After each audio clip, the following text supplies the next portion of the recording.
Hi, this week I'd like to spend just a few minutes and show you about an application that you can get for your iPhone or Android device.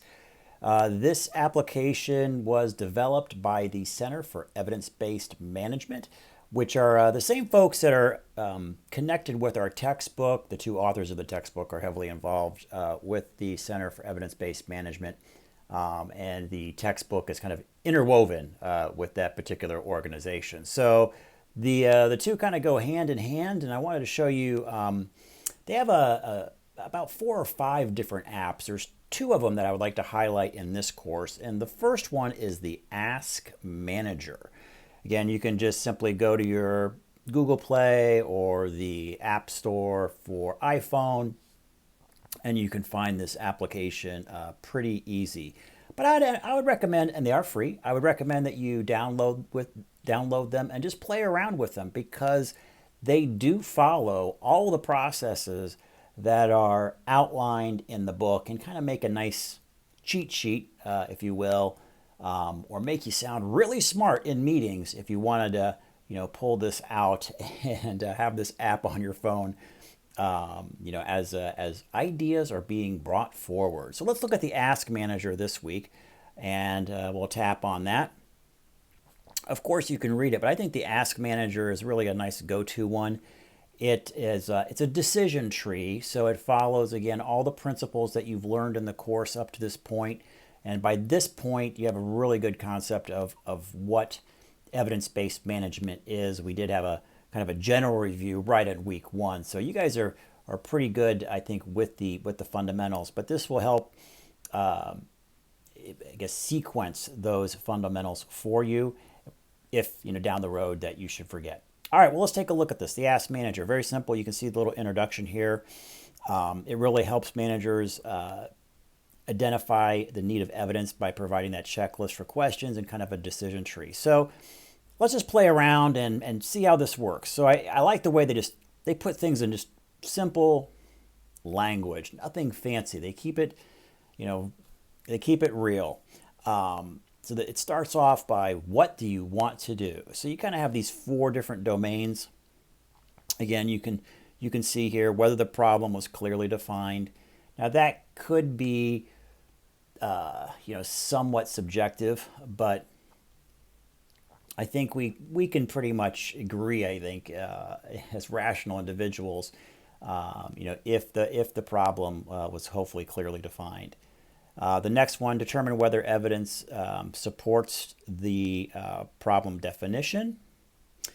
The third one, determine whether the preferred solution is clearly defined. And number 4, determine whether the evidence supports the preferred solution. So you can kind of, whatever phase that you're at in, I guess, the materializing an actual process change or policy change, you can hopefully be able to plug into one of these different 4 areas. But let's go with an example here. I'll just make something off the top of my head. Let's say, you're the manager of an outpatient clinic, and the vice president for outpatient services says, "Hey, I want you guys to be open an additional 2 hours a week," because his or her rationale is that if you're open longer, we'll be able to serve more patients, and it seems better, right? Yeah, is it? Who knows? Let's just run this through some of the decision trees here. So that's what you've been given. You've been told, hey, I want you to keep the outpatient facility open 2 more hours a week. Okay, you say, yes, sir. But then you say, well, let me have some questions for you. And that's when you whip out your app. And I would say right now, determining whether the evidence supports the preferred solution, in this case, the preferred solution being, hey, let's stay open 2 additional hours. So were experienced professionals consulted? My guess is, if you're hearing this for the first time and you're the manager or director of the outpatient facility and the vice president has told you that, my guess is professionals were not consulted. But you could gently inquire, who was consulted with that. I think that's one of the greatest mistakes in business is that individuals aren't consulted about decisions that they know a lot about. So let's say in this case, no, that you were not consulted. Were data from the organization consulted? Okay, so what kind of data could we get in this case?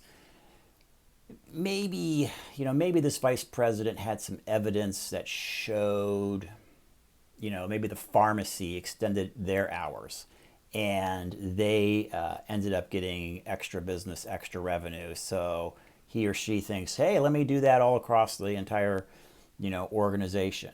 So let's give them a pass. Let's say there was perhaps some weak data consulted, but we'll give them a pass. We'll say yes.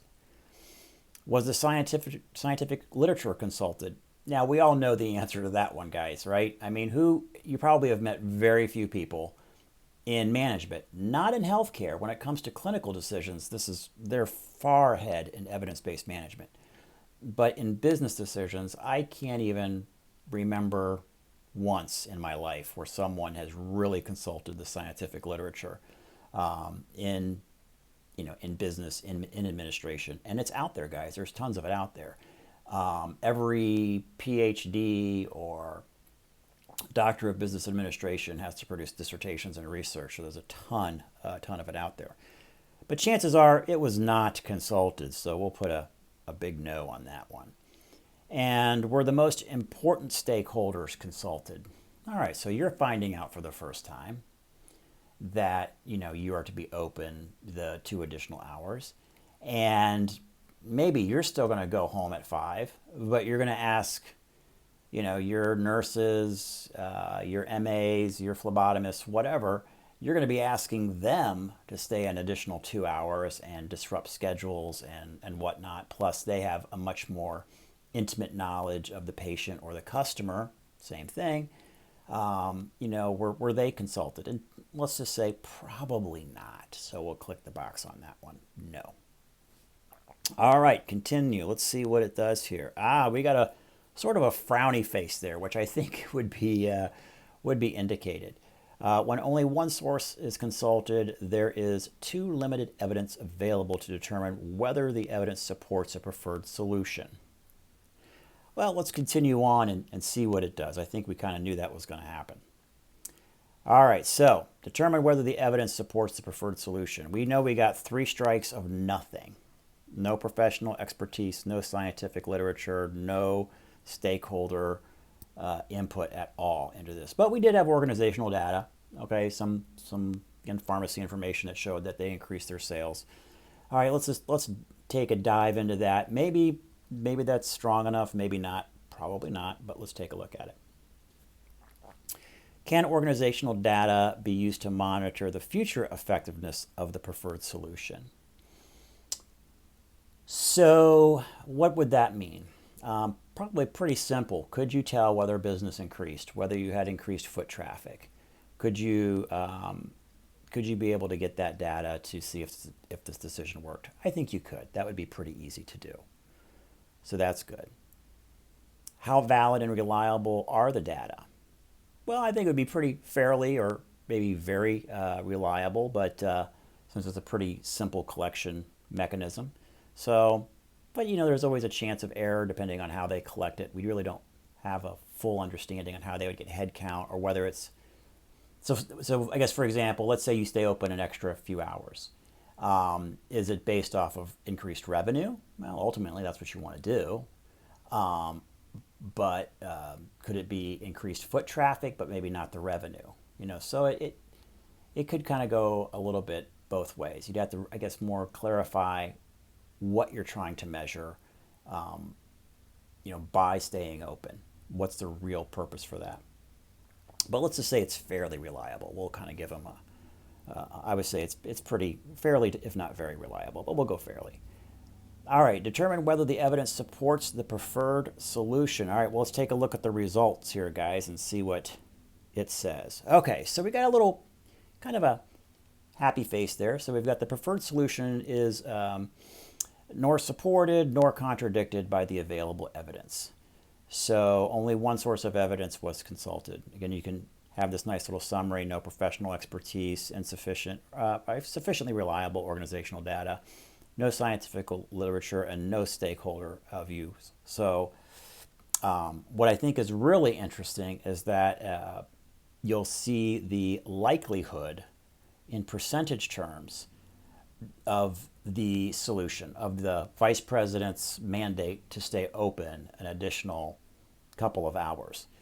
So if you read down and don't let this part kind of go away from you, because I think this is really the neat part. This is the important part. This means that the likelihood that the preferred solution will be effectively address the problem is low, 30 to 40%. And then in addition, there is insufficient reliable organizational data to monitor the effectiveness of the preferred solution. So that's really the most important part, that the manager may be right, okay, or the vice president may be right in staying open a couple of extra hours, but they're winging it, and there's more chances, there's 60 to 70% chance they're wrong. So is that something that you really want to do? And if you think about it, all the upheaval that would cause, and we've all been there in an organization. Someone makes this arbitrary decision. Usually they make it by the seat of their pants, just kind of a wild guess. And it causes a ripple effect throughout the organization.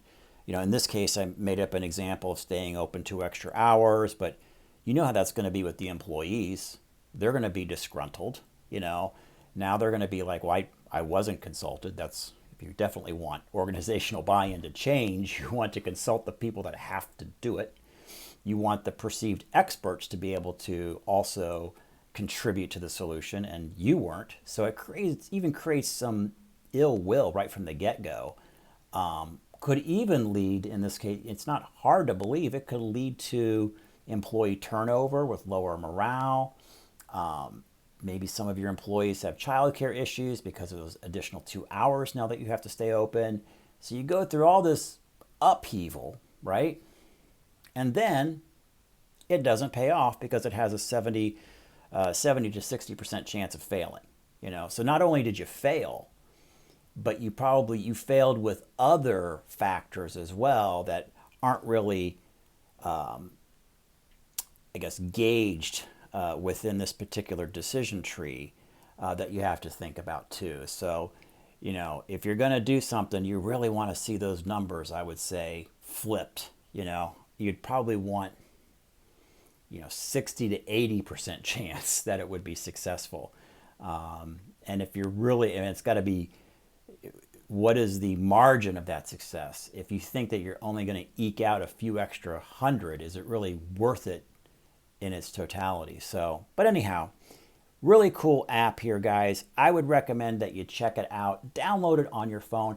And then the thing that we've talked about in some of our discussions that we've had, the evidence-based management forums, is how would you roll this out? How would you get your colleagues to buy into this, right? You don't want to seem like, you get out your app and you get your Ask Manager out and you start asking these questions of your manager. It may make some people feel a little defensive. But what you could do is you could introduce this app. Hey, I found a great tool, and then hopefully they're more self-directed in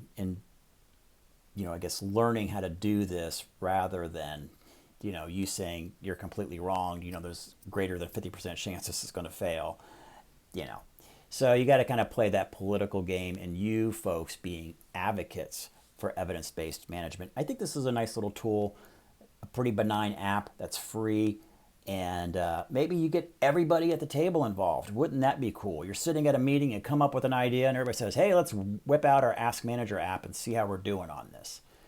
I think that would be a great, if you could get that cultural shift happening within your organizations, could be pretty helpful and make some big changes. Okay, guys, thanks for watching.